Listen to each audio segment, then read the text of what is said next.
Bu gün ölkəmizdə əlamətdar bir gündür. Məmməd Əmin Rəsulzadənin doğum günüdür. Görək vətəndaşlarımız bu şəxsiyyəti necə tanıyır?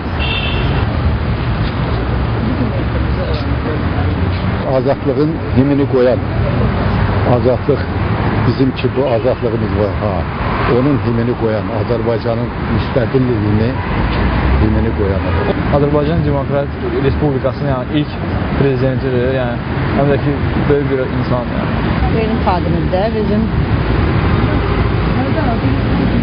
ədəbiyyatımızın, yaradıcılığımızın böyük inkişafında onun böyük rolu var. Şair. Məmməd Əmin Rəsulzadə bizim dahi şəxsiyyətimiz olur. Onun xidmətləri haqqında nəsə bilirsiniz? Azərbaycanın gələcəyi üçün çox böyük işlər görmüşdür. Azərbaycanın gələcək inkişafının təməlini deyərdim ki, qoyanlardan biri də Məmməd Əmin Rəsulzadə olmuşdur. Sorğu xüsusi olaraq Azərfoto üçün aparıldı.